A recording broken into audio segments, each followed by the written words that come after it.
We are back. Tommy Points, episode 2. We made it 2 episodes deep, guys.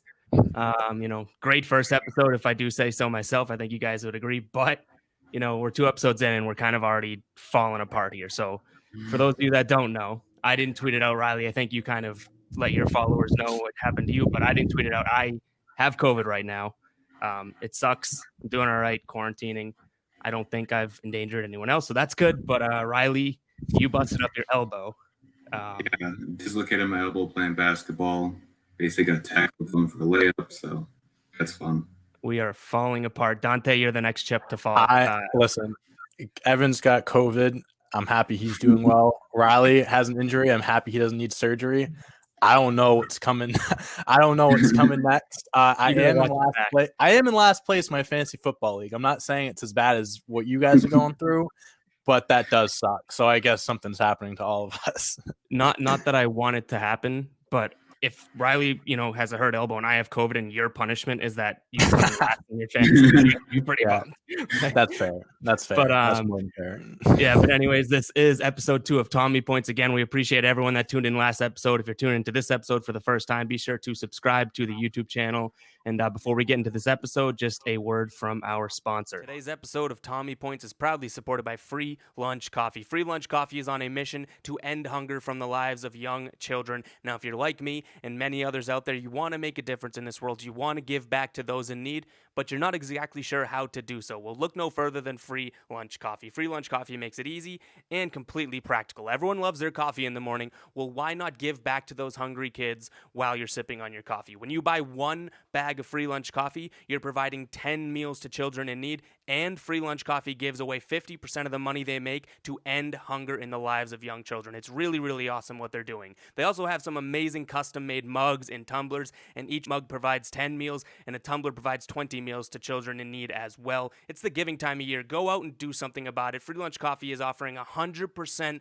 money-back guarantee within 30 days. So if you don't absolutely love their coffee, they'll give you a full refund, and you get to keep the coffee too. So it's literally a win-win for you. You have nothing to lose, and you have all to gain by getting that awesome coffee and also helping kids that are struggling with hunger right now. Free Lunch Coffee has great coffee, is specialty grade, certified organic, and fair trade. And right now, they're offering a 10% discount to all of the listeners and watchers of this podcast. All you have to do is use code Tommy at checkout. Check it out at freelunchcoffee.com and go help those kids. It's a giving time of year. Do something about it. All right, so shout out to Free Lunch Coffee. Go check them out. Shout out Free Lunch Coffee. Yes, sir. Shout out Free Lunch Coffee. All right, guys, we're gonna start with something real quick here. I don't know if I don't know. I don't know what your thoughts on these are, so we'll see how this goes.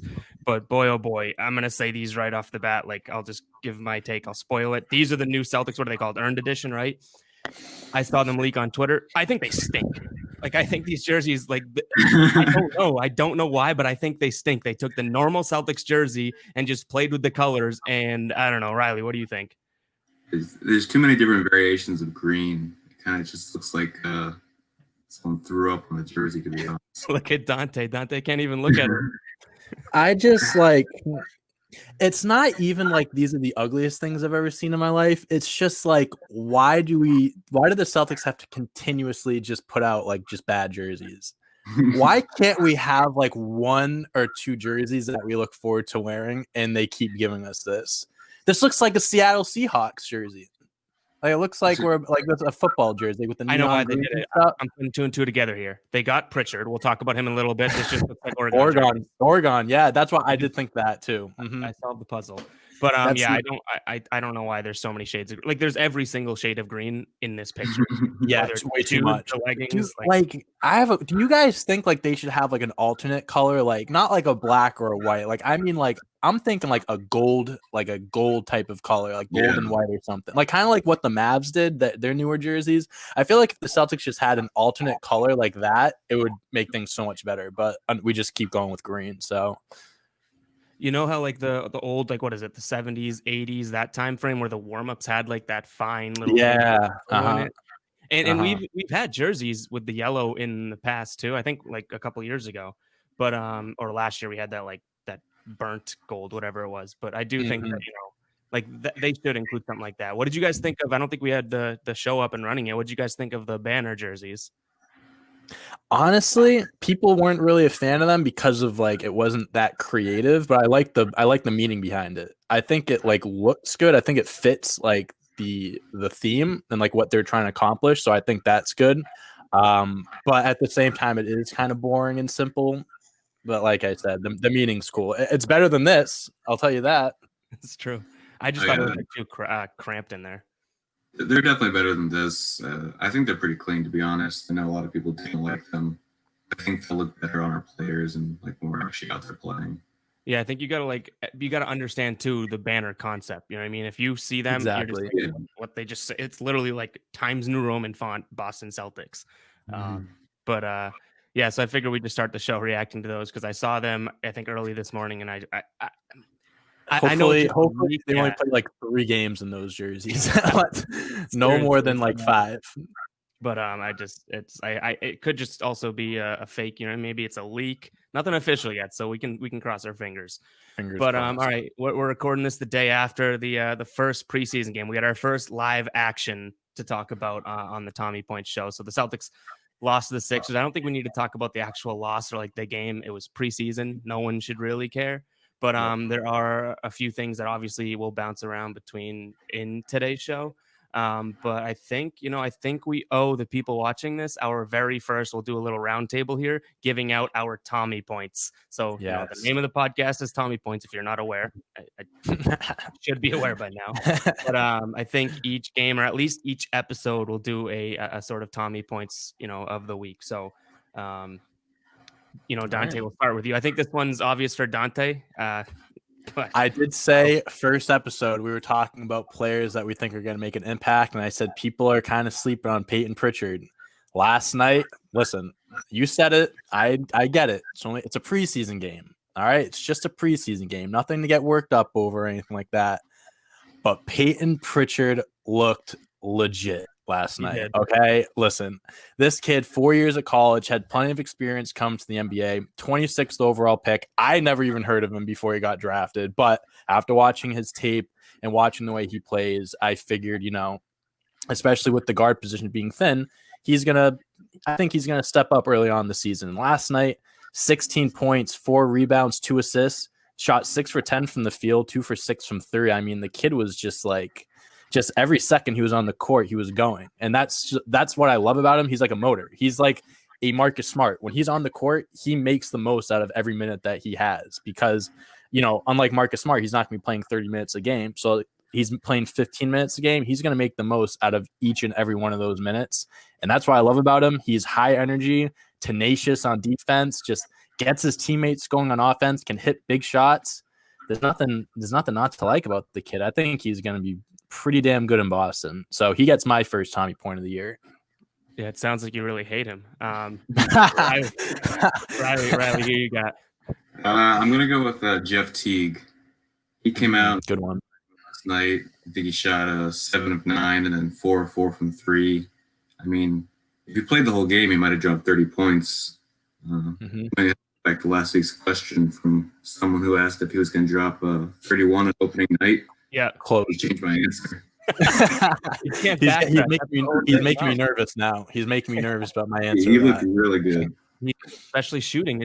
We needed something like that, and so I go live after Celtics games, and I had people even coming in even after that game being like, "Yeah, well, he's still not better than Wanamaker." And every time I just my head spins around, I fall on the floor. Like, how do people still? After it's one preseason game, but Brad Wanamaker wasn't doing that in the preseason. He might be better than Brad Wanamaker. I think there was a stat. There was no guard that came off the bench last year, not named Marcus Smart, that dropped at least 18 points. So Jeff Teague is already doing stuff that no one else has done for us last year. You know what I mean? So anyone that thinks he's not better than Brad Wanamaker, I don't know what to tell you. I don't know. It's not my place to argue. Not my place. I can't get going on Wanamaker. I think I said it in the first episode, and I'm going to say it again. I just don't want to talk Brad Wanamaker. He's Golden State's problem now. Yeah, seriously. Maybe if us three start a Golden State podcast, we can talk about it. We'll stick with this for now. All right, so we got Pritchard and Jeff Teague on the board. Let me ask you guys a question. When we give these Tommy points, so picture the long game here. Can we duplicate? Are we keeping a running tally, or because you guys went Pritchard, Teague, do I have to pick someone different? What do you guys think? You can do whatever you want. You can do whatever you want. I'm just if you pick Pritchard, it's for a good reason. Like, I can't argue with you on that. So you can pick whoever you want. All right. I think I'm gonna let Dante have the sole Pritchard Tommy point. All right. Okay. I'm gonna go with Riley here and go with Jeff Teague. So Jeff Teague, for me, it's like he kind of started rocky. I don't know if you guys got that vibe from him right away. I was kind of like, yeah. ugh. And then all of a sudden, I'm like, this guy has a string between the ball and the hoop, and it just not missing. It's going in every single time. And all of a sudden, I was like, it was almost a relief to see a guy come off the bench, a guy that we can put in with like a crappy unit out there. No Tatum, no Brown. And all of a sudden, he's still producing points. So, I think I was torn between Pritchard and Teague, and I went last year, but I'm going to go with Teague. So I think that those are all well deserving. Let's talk, because I want to talk about Pritchard's actual role. We got a question in here. Actually, I'll pop up this graphic because it's got his stats on it, so the people out there can see. But so Pritchard, like you said, Dante, 16 points, 60% from the field, 4 rebounds, 2 assists, and 1 block. You know what the thing that kind of jumped out, like not off the stat, I guess it is off the stat sheet. It jumped out to me is that when he got in there, he was like, I'm not a rookie. I'm not anyone's, bitch or anything like that. He just went in there and he was like, I'm going to play basketball, which is kind of rare, one, for rookies, and two, in a team like the Celtics, where you already have, like, Jason Tatum's not much older than Pritchard, if he even is. Yeah. And same with Isn't Brown. That crazy? I just realized that as I was saying it. I was like, he was a long-term college guy. Yeah. Like, so I don't know. People fact check that. But either way, I was like, him coming in there and almost like, asserting himself was the biggest thing to me. Like, obviously I love the points. I wouldn't be saying this without the points, but he went in there and did not care what he was doing, for better or worse. And it turned out for the better. And I think that was like my biggest takeaway from him, because even Nesmith, we could talk about Nesmith in a second. Even Nesmith or Neesmith. I think it's Neesmith. It's Neesmith, because when I was watching it last night, I was literally like making mental notes of how to pronounce Pritchard and Neesmith for this. So you promised me we'd have it figured out by next episode. Yes, So I think I have it figured out. I might slip up a few times, but I think we're on course here. But I'm happy you brought that up, Evan, because isn't it funny? Like, he didn't look like a rookie last night. He looked like he's been playing like in the NBA for a year at least. First play he did, drove the ball down the court and then pulled up for that mid fader. Like, first play. It's just like right away I was like, okay, this kid isn't gonna, like you said, he's not gonna step aside to anyone. He's gonna be up in your face. He's gonna be playing basketball, hard-nosed basketball, and that's what I love about the kid. Kid looks ready. Kid looks pretty ready to me. 100%. And honestly, him coming in and like the only negative I saw from him is when he drove to the hoop and was throwing the ball, like, or trying to dish it off to Taco Fall. Now, yeah, I knew what play you're talking about. It happened a couple times, I think 2 times, and it's like it's the right idea, but he's thrown it at his ankles, and I don't know if it's Pritchard's fault that Taco Fall's ankles are at his eyebrows, but like still, you gotta right idea, right thinking, but it doesn't always work out. Taco Fall, I don't know what you guys think, but I honestly didn't really like what I saw from Taco last night. I know it's kind of a different topic, but like, people, like, I wish he could play like 10-15 minutes a game. I don't know if I could watch him on my TV for 10-15 minutes. No, he just seemed super slow. Just like super slow. He was even getting out rebounded at times by guys much smaller than him. It's just like, I don't know. He's like, I've always said he's a situational player. Like, you put him in for certain situations throughout the game, but like, I don't know. If he's gonna be getting consistent minutes, it's gonna be a while still. How about Chris Webber saying, Taco Fall, he's 7'5", 310 pounds, but he's really mobile. And I'm sitting there like, that's false. Like, yeah, I'm not trying to rag on Taco Fall, but he's the least Did mobile. You see the video where he got the steal and he tried being the point guard and he just lost the ball like 2 seconds later? Like, I'm just like, there's no mobility there. What are you talking about?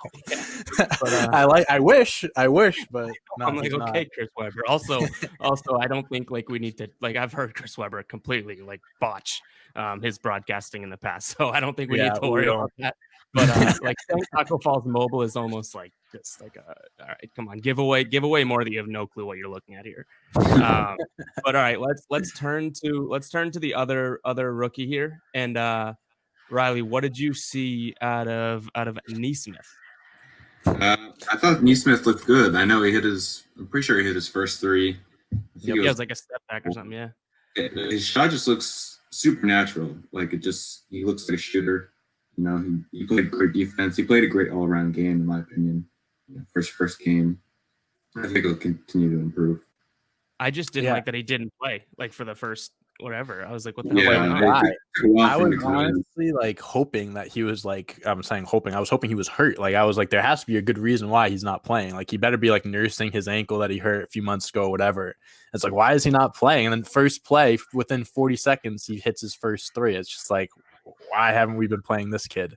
I think he had a pretty solid showing for his first NBA game. I think people have to remember too, like for the rookies and stuff, they had no time in between like when they got drafted and to where they are now. Like training camp was a week or two long. They had really no time to like get acclimated to their new team, get used to their teammates and stuff. So it's like they kind of just got thrown to the wolves last night. You know what I mean? So the fact that, you know, guys like Pritchard and Nesmith were able to hold their own, that shows a lot of promise in them. Like, you know, like that's where they are now. Like they're only going to get better. And with Nesmith, I think the only thing that I'd like to see him work on, I mean, it's not, he does need to work on it, but last night is definitely his defense. I think he has the right frame, 6'6". He's pretty muscular. He just needs to learn to stay in front of his man more. He got beat a few times, but there was once, and this is great, he had a chase down block. The guy beat him, and then right behind him just swatted it away. Like, that's pretty freaking awesome. He's athletic, so he can do that. But once he gets that going, like you build some more NBA muscle, get on that NBA diet, add a few more pounds of muscle, like he's going to be a beast on defense. But the offense is there. I just think the defensive side he needs to work on just a little bit. Yeah, I mean he had that one sort of recovery block that you're talking about. Yeah, that, yeah, like, yeah. It made it look okay. Like, you know, it showed that he was like it almost made you forget about the couple times that he got blown by. But I don't really read too much into that. Like that is such a like you'll catch up to the NBA speed. You know what I mean? I don't know if that's exactly being like a fan and not knowing how things work, but I feel like the offense, like you shoot in college, you shoot in the NBA, like that ball goes in the same way, to obviously a little bit farther for a three in NBA, but defense, you're covering a guy where you have to react to his moves. And I feel like that's something that, you know, the other foot's going to follow. Whereas offense, I was definitely looking at him because, again, like I don't think when we talked about him on episode 1, I don't think we talked about how, you know, he's a tenacious defender or anything. We were talking about his offense, and that looked like it kind of came to fruition. And he didn't do too much. I don't know if you guys can hear my dog going wild, but he's a huge Nesmith fan. But so he didn't do too much, which like I don't hate, but I also don't love, because you see Pritchard come in and absolutely say like I'm the alpha here. You thought it would have been the other way around. Yeah, I get what you're saying. I mean, he only had 8 points. He had 5 rebounds. One thing he said, he wanted to work a lot on getting rebounds and just doing just all the little things. So I'm happy to see that, you know, he was going for rebounds and stuff like that. He has that block. Yeah, I mean, it's a preseason game. The first one, you don't overreact to these things. Like I'm talking about, he needs to get better on defense, but you know, it's not a big deal. And like I said, he had no time in between from when he got drafted to now to really pick up on things. They'll pick up to the speed of the NBA in no time. Yeah, I think we're hoping for that. And you know, I know we're calling him Nesquik and whatnot, but we gotta watch that, because apparently, you know, when Riley tweeted out the picture of Nesmith and Nesquik, he got yeah, we got to be careful with what we got to check all Celtics Twitter. We got to check all boxes before we put that on Twitter. Yeah, we got to run it by all of our followers. We'll make sure. Seriously, like, has anyone ever said this before we say it? Because you know we don't want to Yeah, right. Did that guy ever? That guy ever say anything else to you, Riley? We kept going back and forth for a bit. Not really. It was funny seeing so many different people comment on my thing, like languages, like just. I was following the thread, and I had to like translate each tweet, and I literally was just like dying laughing, because I was just like, it didn't like sound like it made sense, but like you could tell how angry they were, and the tone and the all caps. And I was just like, poor Riley. Like, this wasn't even his idea. He just tweeted out this poor guy shooting the messenger. You would have thought you said like in their language too in your tweet, I'm taking full responsibility for this. I am stealing this name from anyone before me that mentioned it. Also, exactly it took us 2 seconds for that to like click. I don't think that guy had that original of an idea. Like, it didn't take long for us to be like, oh, Nesquik. So, like, it's not like it was this grand idea, but It's all right. It's all good. yeah, we got to Anyone can call him Nesquik. Yeah, I mean, it's a Tommy Points nickname by now. We won it over.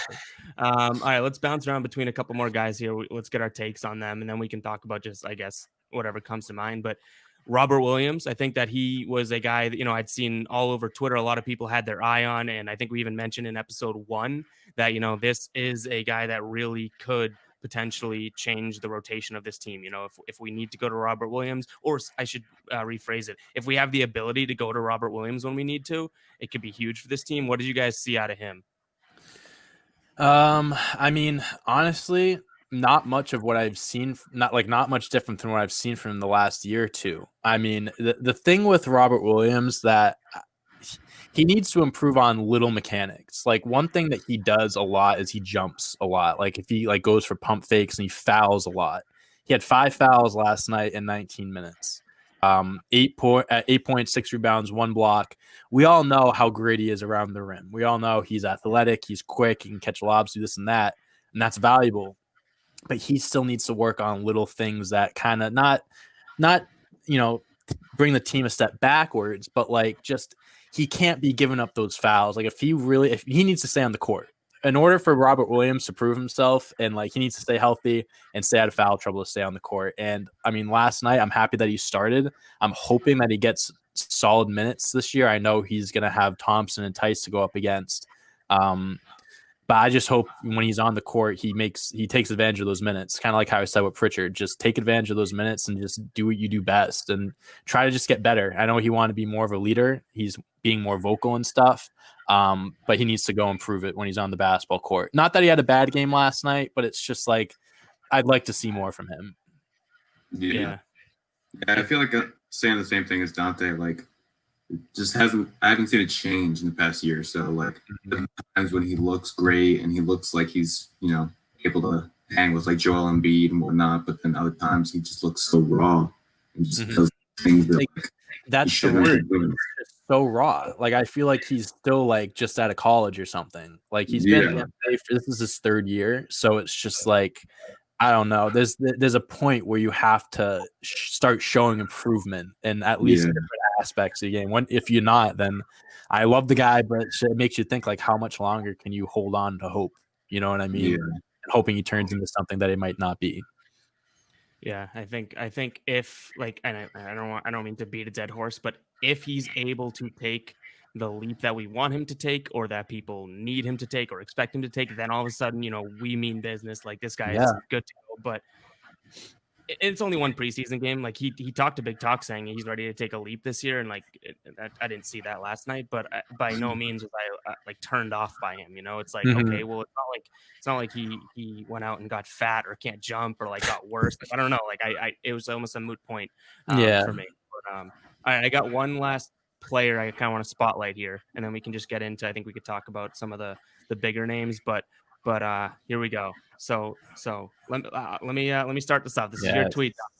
Yes. So Grant Williams, and you're not the only one. I'm seeing, like, my whole timeline is I'm really excited for Grant Williams. I can't wait for him to be an absolute rotational player. My whole take, and I was texting you about this because, like, I've said it before, and I think I'm still in the same boat. It's not so much a current take on Grant Williams, but this is really what it boils down to. Since the minute the Celtics drafted Grant Williams said the right things. He kind of made fun of Kyrie by saying, like, well, his mom works at NASA and she knows that the world's not flat, whatever. Every single Celtics in their mind has been like, oh my God, we need Grant Williams to be good. They have him on this pedestal. They're giving him gold stars for a nice hard screen set. Like, I think everyone that is infatuated with Grant Williams is basing it on how much they want him to be good and how much they're looking for him to be good. And, I think probably last year at the beginning of the year, I was more harder on him and harsher. come playoff time, I think he proved he is like an NBA player, and I think he's ready to go. But when I was live last night after the game, people are coming in my chat saying, start Grant Williams, start Grant Williams. And to me, it's like everyone wants Grant Williams to be there, and they're willing to say he's there before he's even remotely close to being there. Like, to me, Grant Williams is a physical player, but and he's the coaches like brown noser, not even for like a bad thing. Like, you know what I mean? You suck up to Brad Stevens, you're most likely doing the right thing. But for me, it's like Grant Williams covers a guy, fouls him every single time, or he gets the ball, and I don't know. Nothing's proven about Grant Williams to me, and I feel like every time I say that, I get attacked just because everyone wants Grant Williams to be so good. So you say, you're so excited to see Grant Williams play, and I'm not saying everything you said here is kind of like on par with what I was saying in terms of getting attacked. But where is this? Like, maybe you can explain to me, what do you see in Grant Williams other than what like you're hoping to see? So let me put it this way. So I was recording my podcast, Chasing Banners, a few days ago with Ryan, and we were comparing the Celtics and how they built their team to the Warriors. And this has been a comparison for the past few years because we know the Warriors, they built through the draft. It's Curry, Thompson, Draymond, they built that dynasty, and then they were able to go and get KD. I see Grant, not right now by no means, but I can see Grant Williams being that Draymond Green for the Celtics. I can see him being that valuable piece where he's not one of those guys that will go out and get you 15, 20 a game, but he will go out and give you a little bit of everything. Grant Williams is, in my opinion, he's going to become like he's the ideal small ball center. He's a little undersized, but he's someone that you can run at the 4, maybe even the 5 in some matchups, depending on who you're going up against. And he can guard 1 to 4, in my opinion. I think just with his size, he's able to stay in front of his guys. He is not a perfect player. He wasn't a perfect rookie, but he showed flashes of a ton of potential. He showed flashes that he can really be a key contributor to this team in more ways than one. And I think I think he should start to begin the year because I think that with more playing time and more experience, this young guy that I think could be a key part of this team, the more playing time he gets, the more that's so valuable to him. And I just believe that, he's not there yet, but with as he improves as the years go on, his jump shot is the biggest thing. If he can start hitting open threes, he's good to go. When he was in college, he was okay at shooting. He wasn't fantastic. He shot 37% from 3 one year. And then last year he went like 0 for 30 to start the year and like shot 25% from 3. So that's definitely the biggest thing that he needs to work on. But, if those things click, his defense takes another step up. He's pretty good on defense, but he takes that step up. He continues to hustle and be like a Marcus Smart 2.0, just a bigger Marcus Smart, and gets that shot down. I mean, I think that he's going to be pretty damn valuable for the Celtics team. I just think he needs those early minutes to just get that going, to get jump started. That's why I think he should start. Riley, what do you think? I don't know if I know Riley's take on Grant Williams here. I don't think I wouldn't say I have a take on Grant Williams. I'm kind of just iffy on him. I see a lot of good things coming out of practice and coming from Brad Stevens about how he's improving, his shots improving, and this and that. But like, I watch him in the game, and I don't see it. Like, he wasn't bad last night, but I remember saying after the first quarter, like when the first quarter ended, like Grant Williams kind of stunk towards the end of the first quarter. Yeah, yeah. He would get he would be covering whoever he was covering was dominating him. And Dante, I'm not disagreeing with like the long term, like he's kind of built and has the defensive IQ for sure to be able to cover 1 through 4. But I think like right now, and this is again just one man's opinion here, 1 through 4 like almost dominate him, and especially when he has to get switched on to a 5. Like I wouldn't feel too confident if Embiid got switched on him. Yeah.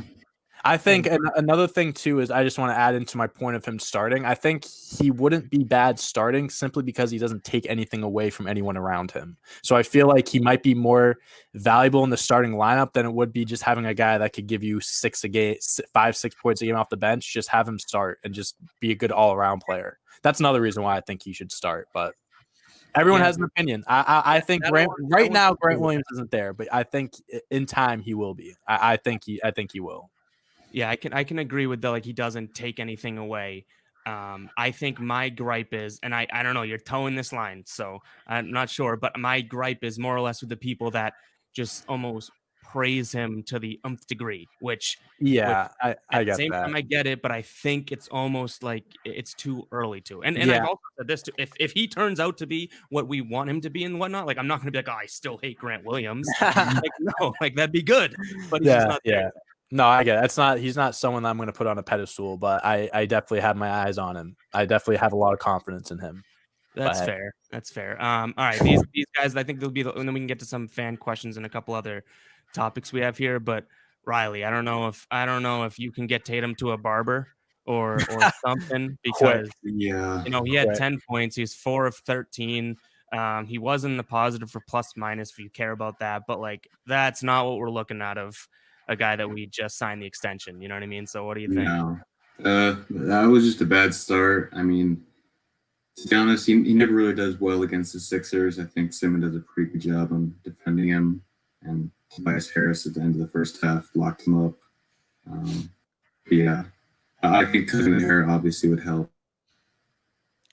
He's got to do it. Like, he knows that when he has the video and everything. When he cuts his hair, he thinks he's top 5. So but he just keeps throwing his hair out. In the bubble when he had that the Trae Young curls or whatever it was, and then he sucked, and then he got the haircut, he was balling again. It was like when Kyrie had that large afro, and then as soon as he cut it, he went on like a 5-game streak of like 30 plus or something like that. It was just like, just cut your hair, guys, and grow it out in the off season when it's time to play. Just chop it off. Yeah, honestly. Jaylen Brown too kind of went out there and stunk. It's tough to see. Like I'm probably in the same boat as you guys. I'm not worried about it, but you obviously want to see a little bit more. Like even though it's preseason, and like we even prefaced the show, everything's preseason, take it with a grain of salt. It still would be better to see a guy like Jaylen Brown go out there and do well than do worse. Yeah, I felt like Jaylen Brown was taking a lot of forced shots last night, and was just kind of like not chucking up shots, but it was just like, for example, he had his very first 3 of the game, and it was a pretty deep 3, so that was pretty cool. But then he went on to miss his next 10 shots, his next 4 threes. So he didn't shoot that well, but it's like I remember he got an offensive rebound, and instead of Taco Fall was in the paint, just like 2 guys like in front of him, but they weren't near him. All he had to do was lob it up to him. He stepped in and took a 3 instead, and then he bricked it. I was just like, I understand, like, you're trying to get your shots off. You're trying to shake the rust off. It's the preseason. I get it. But, like, come on. Like, just, like, take the easy pass. Don't be forcing shots. It's just, we don't have to be doing it this early in the year. But, yeah, I mean, it's whatever. I remember when they had those little scrimmage games before the bubble started, Tatum was awful. Tatum was like not good during any of the games. Like his shot he ended up, I think he shot like 30% maybe between those few games. But so I take those with a grain of salt. It's shaking the rust off. It is what it is. Yeah, for sure. All right, so here we go. We got this topic sort of courtesy of Riley, your tweet. You tweeted out, and I'm popping it up on the screen for everyone watching here. You tweeted out saying the Celtics will finish as the blank seed in the Eastern Conference. Well, you didn't say blank. You put a blank, as people can see now. But and I think I saw you replied to this tweet. You said 3rd, Riley. Is that right? How do you arrive at the Celtics finishing 3rd? Well, I have the Bucks at 1. I actually have the Sixers at 2, us at 3, and the Nets at 4. I think the Nets would be a bigger threat, but I see the Nets as being like the 4th or 5th seed and then making like a deep playoff run, trying to like figure out things during the year. But I just think Tatum and Brown, hopefully healthy Kemba will be enough to close to the 3rd seed. Yeah. Toronto with Miami is like a big threat, to be honest. Yeah. I'm gonna agree with you on the 3rd seed. I'm surprised that you put Philly at number 2 though. Do you think they got that much? Do you think they got that much better from last year? I'm just curious. Yeah, they had a horrible coach in Brett Brown, and now changing to Doc Rivers. I think that's a sneaky. That's a good point. That's a good point. Like Brown and Tatum, I think Embiid and Simmons are just getting better every year in their chemistry, and just in general, I'm behind Ben Simmons. I'll tell you what. Did you guys hear Doc what he said about them? getting rid of Horford was the best thing to do. Yeah, that was the best thing. That by doing that, no matter what else they did, they got better. I love the guy. I do. It just was not for him. Did you see Doc? They like asked him during the game, and he was like, "I sat Simmons and Embiid down and said, guys, there's enough room for both of you on the court." And I was like, "Oh crap." Yeah, coach just needed to tell them that, and now all of a sudden they're gonna go off. You know what I mean? Someone's like starting to talk some common sense into them. Yeah. So Dante, you agree with the 3 seed? Yeah. So I'd put them at 3rd. I'd put Miami ahead of them at 2. The reason why I honestly would put Boston at 2, but the reason why I'm not is because of injuries and health. If our team was healthy, I'd say absolutely would be at 2, but I don't know when Kemba's coming back. You know, Thompson, obviously, it's not that major. The hamstring, he might miss a few games. Tyus Roman Langford's out, and knowing the Celtics team, I'm sure that something's going to pop up at some point. And I just think Miami's going to kind of be riding the wave of last season. I think that they're still stacked from top to bottom. And yeah, I just think that they'll be at least a top 3 seed in the East next year as well. So I'll give them the benefit, and I'll put us at 3. I think I agree with the 3 seed. So a lot of diversity in this podcast, but I'm saying I'm not close. I'm not too far from being having the Celtics slotted as the 4th seed, which I don't want to do. It's not a slight on them, but I think that Miami and the Nets, obviously the Bucks too. I think that the East got a lot better in my opinion, and whether or not it was from getting outside players, and building like that, or just guys getting better. Like Miami is a good example of a team that also just had in-house talent that is going nowhere. But I think I'm probably if I had to put a random number, I'm thinking like a 3.3 seed for the Celtics. So they're just outside of the top 3, still that 3 seed. Yeah, it'll definitely be a grind. I mean, the Nets, I agree with you, Riley. I mean, that's obviously a team you're not going to want to sleep on, but I imagine them being more of a team that kind of gets that 4-5 seed and then just makes a run in the playoffs. I mean, listen, if let's hypothetically, they end up being the 7th seed or whatever, I don't want to be the 2 seed playing them. Screw that. You know what I mean? So it's just it's one of those things where it's they might not get the seeding, but do they really care? Nowadays, I mean, it's all about the playoffs. So it's if you got the right matchup and you think you're better than whoever you're going up against, then they don't care where they end up. So I'm with you there. Nets should be a top 2, top 3 seed if it works out, but realistically, they could not even finish top 4. Yeah, they could blow up. They could be the dumpster fire that everyone's eagerly wanting to see. I still think that could happen. I from the first preseason game, it looks like they play pretty well off each other, but I still think there's that piece where something's gonna happen, and it's like the San Andreas fault. It's just all gonna collapse. It's just gonna break, and it's just all gonna fall apart. So I don't know when. Is that they are I think when Kyrie came here, we were tricked or coerced into thinking it was going to be great. Kevin Durant is one of Kyrie's best friends in the league. They know what they're getting. So I want that to be a dumpster fire, but I feel like both of them, Kyrie knows he's getting into bed with. Well, now I'm sure Kyrie and Durant. They agreed to this. Yeah, they knew what they're getting. Yeah. So, exactly. So we will see. But all right, moving on to, and I think Riley, you kind of mentioned this, but this is our first fan question of the week. Now that we have a great show established, we got 1 episode and we're recording episode 2. I think we can call them fans now. At first, I was confused. What do we call these? But now they're fan questions. What do we call these people? But this one's coming in from Liam Carroll, or I'm gonna go with Liam Carroll. Not Carroll. I'm gonna botch a lot of these names. I probably shouldn't be the one. Shout out to Liam. He said the Sixers added a lot of shooting this offseason, which was a struggle for them last year. Do you consider them a threat? My thing, I don't know if the Sixers are as they look like they were dominating the paint last night to me. You know what I mean? They made a bunch of shots sort of in junk time when the game was done, but Seth Curry being probably one of the obvious names here. Do you guys think that, I guess it's a 2-part question. Added a lot of shooting. Does that make them way better? And then 2, are they an actual threat? Sounds like Riley, you definitely think they're a threat. Yeah, I definitely think they're a threat. I think Simmons has needed shooters for a while, and that was kind of obvious, but Brett Brown didn't really do anything about it. And now he's got Steph Curry and a few other guys, and I think if they stay healthy, I really think they're going to be one of the best teams in the East.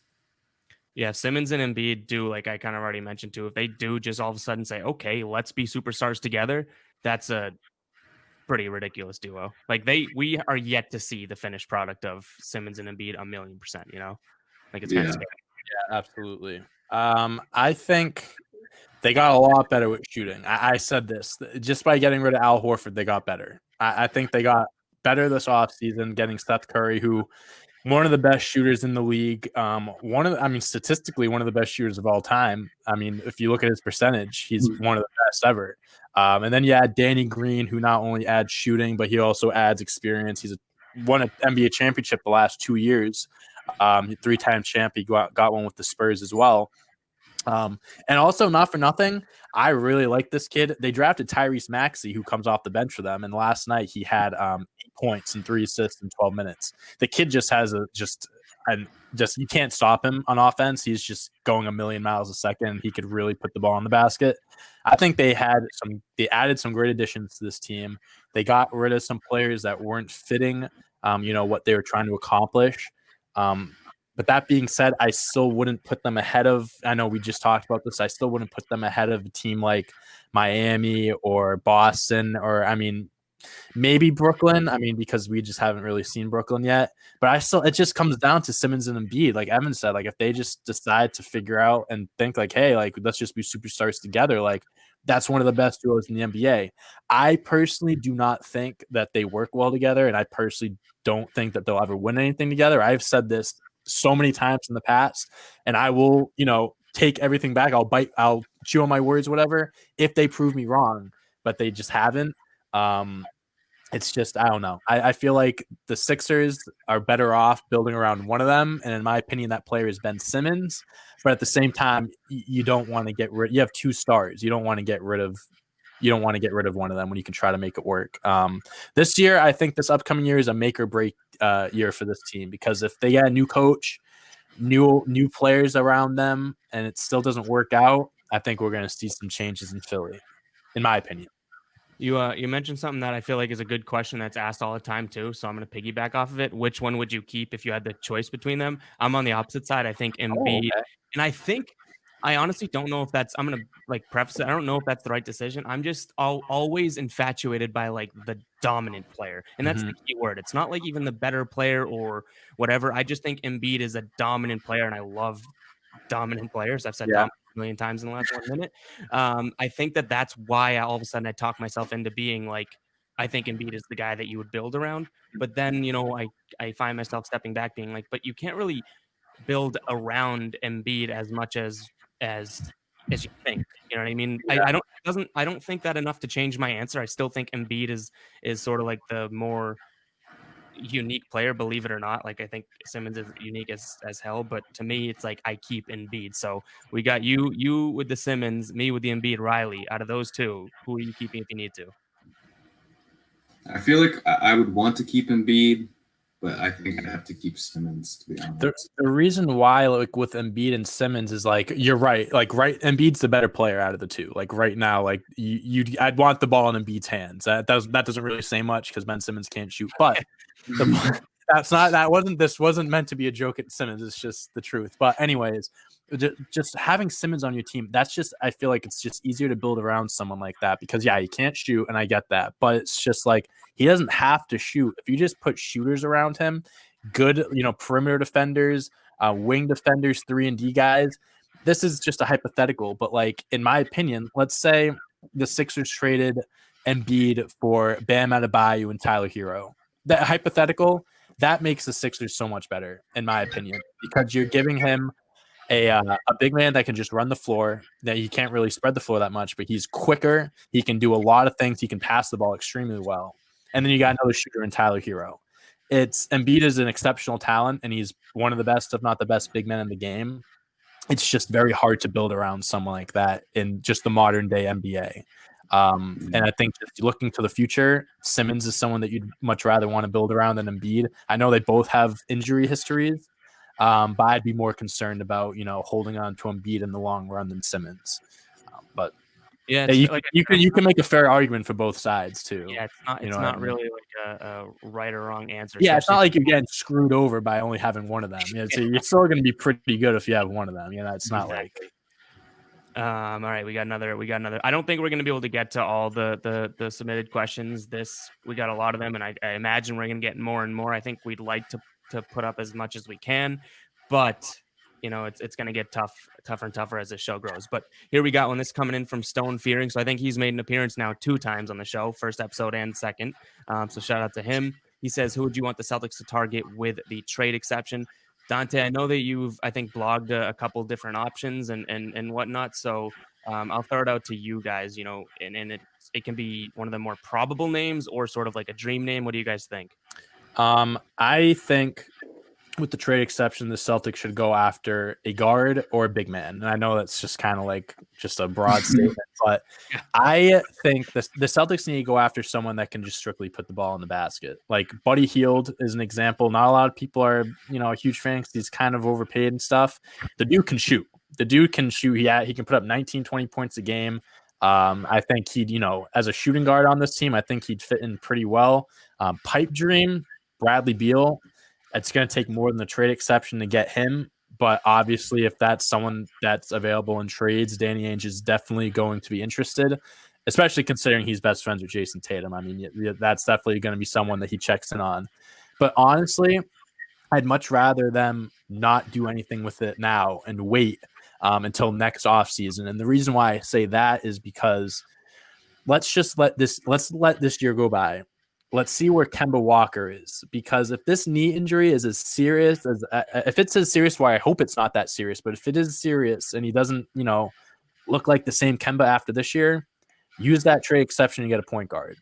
Yeah. I'm not saying pack it. I do not want to say trade Kemba. I'm not saying trade Kemba or anything like that, but like if it comes down to it, I mean, you have to make the best move for your team. And if Kemba's hurt, you got that exception and there's someone available, go do that.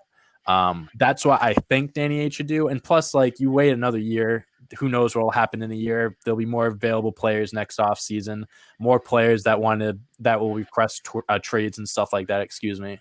So I think holding on to it is the smart thing, but at the same time, if they can go and snag someone with that makes the team better, then go for it. Yeah, Riley, I think you called that out last episode, right? You said, if Kemba's knee is worse than, or if it just starts to get worse, to start using that player exception. So what do you think? Any specific names or needs that they need to address with that trade exception? Dante basically said what I was going to say. Kind of the pipe dream, Bradley Beal, but also Buddy Hield, another shooting guard who can score for us, 20 points a game. What do you think of Aaron Gordon? Aaron Gordon? I could see Aaron Gordon. I was also thinking Evan Fournier. Evan Fournier is a good option too. I like both of them. Good option. He would be a sneaky, great first name. But no, he would really be a sneaky, wouldn't be the. I have a feeling like part of Celtics Twitter would be like, why are we getting this guy with the trade exception? You know what I mean? But then he would come in and be pretty damn good.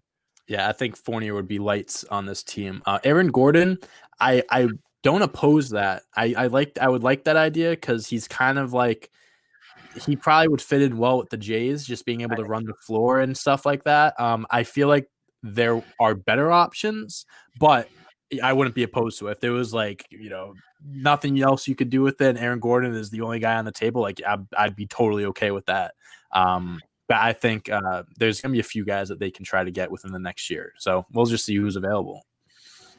I do like the idea of waiting, though. Now that you bring it up to, it's like the one thing you don't want to do is you kind of worked your ass off to get that player, right? You don't want to go and blow it. Like, be smart about it. Yeah. Don't just wait until the deadline and hoping something will just magically appear. If you can do something with it, do it. Like if it's going to help the team, like I said, but don't force anything, but no. Who knows? Definitely. All right. This is, I think, our final question now. Town Nerd. He says, no. You need a 3-pointer to save your life. Which of these former and or current Celtics? Easy.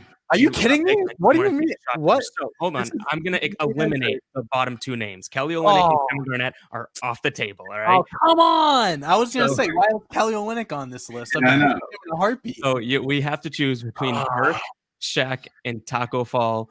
And I mean, you're dead if not. Like Riley, you think the elbow's bad? I think Kobe's bad. Like whatever this guy's got cooking is way worse. We're dead. I don't think any of us are in a good spot right now. Yeah, no. Riley, who do you got?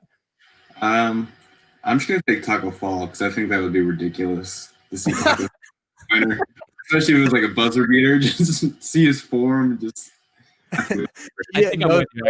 no one could ever block him. Who could I'm with ever you. block that shot? The You know what I mean? storyline of Taco Fall saving our life is way better than, and this is no disrespect to Perk or Shaq, but Taco Fall hitting a 3 to save my life has a way better ring to it. So I'm taking the chance.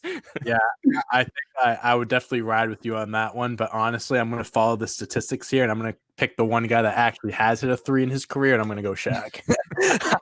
I'm just going to follow statistics here, and hopefully that saves my life. All Either right, well, way, I don't know if I don't know if we'll make it to episode 3 if this is happening within a week. I mean, let's try our very best to not have this happen in real life. Yeah. We'll try to pick a better group of players. Yeah.